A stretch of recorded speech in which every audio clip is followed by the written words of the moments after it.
नमस्कार। आजकल सुर्खियों में है ट्रेडिंग। ट्रेडिंग अभी ऐसा शोर चल रहा है ट्रेडिंग का कि स्टूडेंट भी रोजाना मोबाइल से ट्रेडिंग करते हैं, जिसमें वो पैसा कुछ कमाते भी है, गंवाते भी। कहा जाता है कि बिना किसी चीज़ के एक्सपीरियंस लिए उसमें हाथ डालना कहीं ना कहीं खतरनाक काम होता है। इसमें हमेशा जोखिम बना रहता है। ऐसे में हमारे साथ एक ट्रेडिंग एक्सपर्ट जुड़े हुए हैं। उनसे जानकारी लेते हैं, उनसे जानने की कोशिश करते हैं कि आखिर ये ट्रेडिंग है क्या, ट्रेडिंग कर कौन सकता है, इसमें जोखिम क्या है। पैसा डूबने का जोखिम तो नहीं है, पैसा कमाने का कितना फ़ायदा हो सकता है, कितना कमा सकते हैं, इन्हीं सब विषयों पर और आपको सावधान करने के लिए कि आप ट्रेडिंग करें, ये अच्छी चीज़ है, लेकिन कब करें, कैसे करें, इसकी पूरी जानकारी लेते हैं। और हम आपको ये बताने की कोशिश करते हैं कि बिना कहीं रिस्क लिए कोई फ़ायदा नहीं होता है। No risk no game. Risk भी ले, लेकिन जान समझ के ले, अच्छे से ले, ताकि फ़ायदा हो। आइए एक्सपर्ट से मिलाते हैं आपको। अभी हमारे साथ ट्रेडिंग एक्सपर्ट राकेश कुमार झा हैं। इनसे जानने की कोशिश करते हैं कि आखिर ये ट्रेडिंग है क्या। सबसे पहले आपका हमारे चैनल पे बहुत बहुत स्वागत है। हम अपने दर्शकों को ये सबसे पहले बताना चाहेंगे कि आखिर ये ट्रेडिंग है क्या। ट्रेडिंग शब्द से को हम आम भाषा में कह सकते हैं कि जब भी किसी स्टॉक को, किसी शेयर को हम खरीद और बिक्री करते हैं, वही ट्रेडिंग हो गया। आम भाषा में इसी को ट्रेडिंग कहा जाता है। तो जैसे व्यापार, इसको अगर हिंदी में बोला जाए तो ये ऑनलाइन व्यापार हो गया। तो इसमें ट्रेडिंग कौन कर सकता है? कोई भी व्यक्ति जिसके पास डीमैट अकाउंट हो, अगर उनके पास डीमैट अकाउंट नहीं है तो आधार कार्ड, पैन कार्ड से अपना डीमैट अकाउंट खुलवा सकते हैं। अगर डीमैट अकाउंट है तो कोई भी व्यक्ति ट्रेडिंग कर सकता है। जैसे कोई हाउस वाइफ है, आजकल देखा ये जा रहा है कि जो विद्यार्थी हैं, स्टूडेंट है, वो कुछ पैसों की लालच में कि हम एक दिन ट्रेडिंग करेंगे तो हमें 200, 400, 500 आ जाएगा, उससे हम अपना शौक पूरा करेंगे। घर से उनको कुछ पैसा मिलता है जो खर्चे के लिए, पढ़ाई के लिए, उसमें से काट के वो ट्रेडिंग करते हैं। तो आपको क्या लगता है कि जो स्टूडेंट्स हैं उनको कोई नॉलेज नहीं है, एक्सपीरियंस नहीं है, तो उनका ट्रेडिंग करना कहाँ तक उचित है? नहीं, ऐसा है कि विदाउट नॉलेज कोई भी काम जब करते हैं, जैसे हमको बाइक चलाना है और कोई नॉलेज नहीं है उसके बारे में, चलाने नहीं आता है, तो हम चला तो लेंगे लेकिन हो सकता है कहीं एक्सीडेंट कर जाए। तो विदाउट नॉलेज उसको करना उचित नहीं है। पहले उसके बारे में पूरी जानकारी ले लें, उसके बाद करें तो फायदेमंद है। हाँ, अब उसमें एक बात और है कि ट्रेडिंग और इन्वेस्टिंग दो अलग अलग प्रोसीड्यूर है। लोग इन्वेस्टिंग को भी ट्रेडिंग समझ लेते हैं, ट्रेडिंग को इन्वेस्टिंग समझ लेते हैं। दोनों अलग अलग चीज़ है। अगर कोई इन्वेस्टिंग करता है तो वो बेनिफिशियल है। ट्रेडिंग सबके बस की बात नहीं है। उसके लिए आपको पूरी तरह उसकी जानकारी लेनी होगी, उसमें ढलना पड़ेगा, तभी आप उससे पैसा कमा सकते हैं। तो ये आपको क्या लगता है कि ये ट्रेडिंग करना, ऑनलाइन ट्रेडिंग करना बिना एक्सपीरियंस के खतरनाक हो सकता है? हाँ, बिल्कुल खतरनाक हो सकता है। आप कभी कुछ अर्न कर लेंगे, उससे ज़्यादा कभी कुछ गंवा देंगे। अगर उसको आप इन्वेस्टिंग में लेते हैं या फिर नॉलेज के थ्रू लेते हैं तो आप उससे अच्छा खासा अर्न कर सकते हैं। देखिए, स्टॉक मार्केट को मनी मार्केट बोला गया है। इसमें दो चीज़ होता है। आपके पास सफिशिएंट मनी होना चाहिए, पहला। दूसरा, आपके पास नॉलेज होना चाहिए, और इसमें ह्यूमन साइकोलॉजी बहुत ज़्यादा काम करता है, वो आपके पास होना चाहिए। पेशेंस होना चाहिए। इन सभी चीज़ों को समाहित करके आप अपना स्ट्रेटजी जब तैयार करेंगे तभी उससे कमा सकते हैं। ऐसे तो ये हो जाता है कि जैसे हम चलते में हुए में कहीं हाथ डाले, कुछ मिल गया, कुछ कमा लिए, तो वो सही नहीं।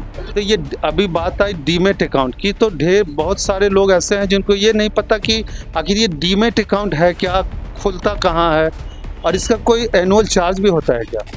हाँ, डीमैट अकाउंट के लिए सबसे पहले ज़रूरी है कि आपके पास आधार और पैन होना चाहिए। किसी बैंक में खाता होना, अकाउंट होना चाहिए। डीमैट अकाउंट जब होता है तभी उससे हम ट्रेडिंग कर पाते हैं। विदाउट डीमैट अकाउंट का ट्रेडिंग नहीं कर पाएंगे। अब अलग अलग ब्रोकर हैं जिनके यहाँ अलग अलग चार्जेज हैं। उसका AMC चार्ज होता है, प्लस जो हम स्टॉक की खरीद और बिक्री करते हैं, या उसको ट्रेडिंग कह लीजिए, ट्रेडिंग का भी पर वो सेगमेंट चार्ज होता है कि किसमें हम कितना ट्रेडिंग करेंगे तो क्या चार्ज लगेगा। ये ब्रोकर वाइज डिफर होता है। तो ये जो डीमैट अकाउंट है, तो ये किसी सरकारी या प्राइवेट बैंक में खोलना अच्छा रहेगा, या ढेर सारा अभी ऐप आ गया है ब्रोकर जो कंपनियां हैं उसमें खोलना अच्छा रहेगा? नहीं, जो सरकारी बैंक हैं उनका भी वो ब्रोकरेज हाउस होता है, ठीक है। जब भी डीमैट अकाउंट खुलेगा तो किसी ब्रोकरेज हाउस का खुलेगा।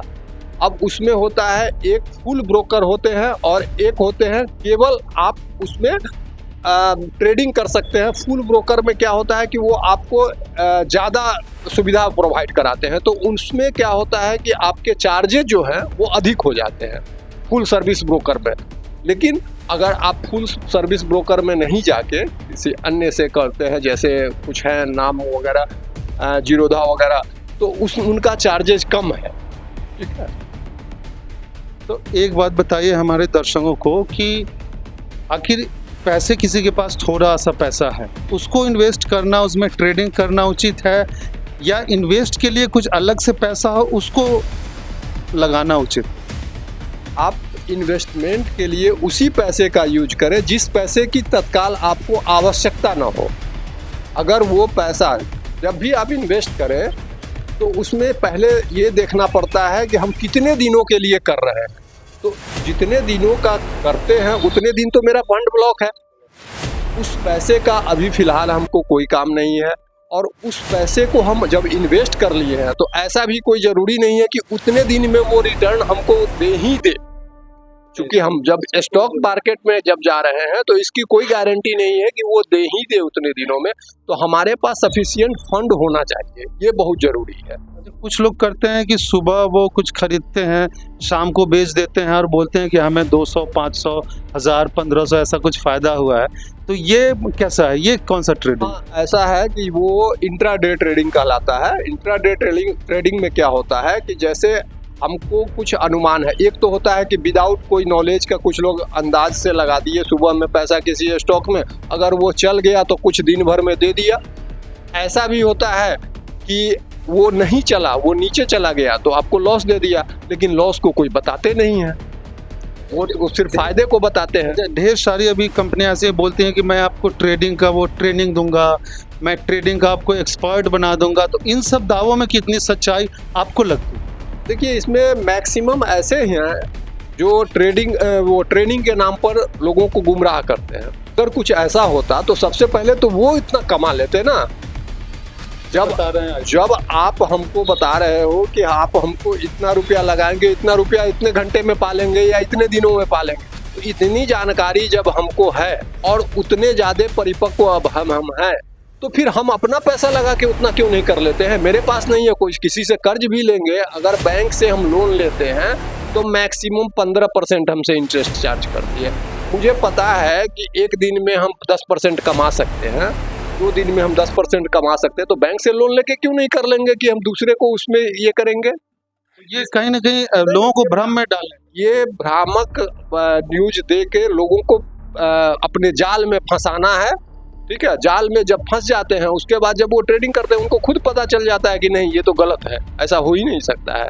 आज तक कोई भी व्यक्ति ऐसा नहीं है जो ये कह दे कि मेरा सक्सेस रेट मतलब 90% हो या 80% हो, 70%, बहुत कम रेयर में ऐसे। तो सक्सेस रेट, अभी मार्केट से आप जुड़े हुए हैं, आप ट्रेडिंग करते हैं, तो आपको क्या लगता है कि यह सक्सेस रेट कितना प्रतिशत हो सकता है? देखिए, इसमें है कि अगर इन्वेस्टिंग में जाते हैं और प्रॉपर तरीके से इन्वेस्ट करते हैं तो उसमें सक्सेस रेट अधिक हो सकता है। इसलिए कि तब फिर आपको वही बेसिक फंड और फंडामेंटल की जानकारी होनी चाहिए, चार्ट की जानकारी होनी चाहिए, कौन सा कंपनी कब हमको लेना चाहिए, किस पीरियड में किस कंपनी का कैसा परफॉर्मेंस रहेगा, उसका प्रीवियस रिजल्ट क्या है, वो कंपनी क्या करती है। इन सभी बातों को ध्यान में रख के जब हम उसका रिसर्च करेंगे और उस स्टॉक को या शेयर को जब हम परचेज करते हैं इन्वेस्ट के लिए, तो उसमें फ़ायदा हमको होता है। लेकिन जो हम ट्रेडिंग करते हैं, तो ट्रेडिंग और इन्वेस्टिंग में जो हम पहले बताए कि दोनों अलग अलग चीज़ है। तो ट्रेडिंग में क्या होता है कि हमको लगाना है और तुरंत कमाना है। उसमें क्या होता है कि कभी कभी अच्छी कंपनी का जो स्टॉक है उसको भी हम आज लिए, कोई ज़रूरी नहीं है वो 10 दिन के लिए नीचे चला गया तो आपका पैसा तो वहाँ पर ब्लॉक है।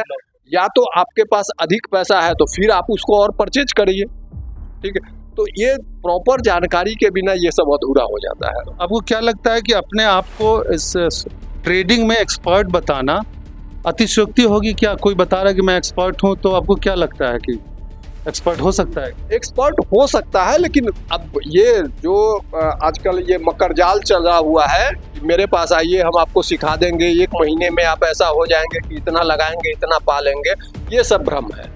कुछ अच्छे लोग हैं जो कि अच्छे से प्रॉपर ट्रेनिंग देते हैं, लेकिन वो ये नहीं कहते, वो कभी भी अच्छे वाले लोग ये नहीं कहते कि आप आज 10,000 लगाओगे, कल आप 20,000 लेके चले जाओगे। तो इसमें जो नए लोग ट्रेडिंग करना चाहते हैं उनके लिए कितना रिस्क हो सकता है? रिस्क तो पूरा है। जब भी आप स्टॉक मार्केट में जाते हैं तो उसमें पूरा रिस्क है।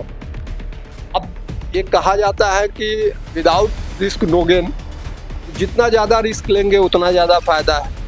और स्टॉक मार्केट को मनी मार्केट बोला गया है, तो अगर आपके पास पैसा है, ठीक है, तभी आप इसमें कूदिए। अगर पैसा नहीं है, ये हमारे पास टोटल 10,000 रुपया ही है और 10,000 रुपया से हम चाह रहे हैं करोड़पति बन जाए, बनने के लिए कोई बड़ी बात नहीं, बन भी सकते हैं।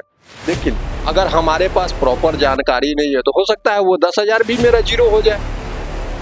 तो मेरे पास वो फंड होना चाहिए। प्लस दूसरी चीज़ क्या है कि जो मेरा सरप्लस फंड है जिससे हम वो ट्रेडिंग करना चाहते हैं, उसमें जो सरप्लस फंड है उसका कुछ हिस्सा मैक्सिमम 20 से 25% ही यूज करें, बाकी को रिजर्व में रखें। टोटल फंड को एक साथ यूज ना करें। ये ट्रेडिंग में, अब उसमें ट्रेडिंग का कई ग्रुप है। जैसे एक होता है ऑप्शन। मैक्सिमम आजकल देखा जाता है कि लोग ऑप्शन में ट्रेडिंग करते हैं। वो आपको मिनटों में, घंटों में आपको 10 गुना 20 गुना रिटर्न भी दे सकता है और जीरो भी आपका अमाउंट हो सकता है। आजकल मैक्सिमम लोग इसी में घुसे हुए हैं, जो कि एज पर सेबी रिपोर्ट उसमें 100 में लगभग 6-7 आदमी ही उसमें प्रॉफिटेबल होते हैं। मतलब 6 से 7%? जी, आप इससे आंकड़ा लगा सकते हैं कि उसका सक्सेस रेट क्या है, ठीक है। और अक्सर लोग आजकल ऑप्शन में ही जाते हैं। आज आप 200, 400, 10, 1,000 कमा लिए, अगले दिन उससे ज़्यादा नुकसान कर लिए।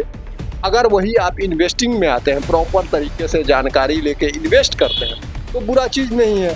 आप वो इसमें इन्वेस्ट करके हम साल, 2 साल, 4 साल, 5 साल के लिए छोड़ सकते हैं। जी हाँ। अब जैसे एक एग्जाम्पल है, आज मान लीजिए कोई भी स्टॉक को हम उठा लें, आज HDFC। अब HDFC का स्टॉक किसी टाइम में 100 रुपये, 200 रुपये, 300 रुपये में मिल रहा था ना।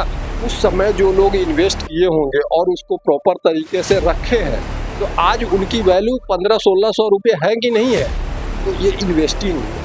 और ट्रेडिंग वाले लोग क्या करते हैं कि अगर 200 रुपया में खरीदे, तो वो उनका एक एम होता है कि अगर इसमें 10 रुपया हम कमा लिए तो बहुत हो गया, चलो 10 रुपया निकाल के बाहर निकलो, ठीक है। तो ये हो गया एक पार्ट। दूसरा पार्ट हो गया ऑप्शन, जिसमें मैक्सिमम लोग लॉस ही करते हैं।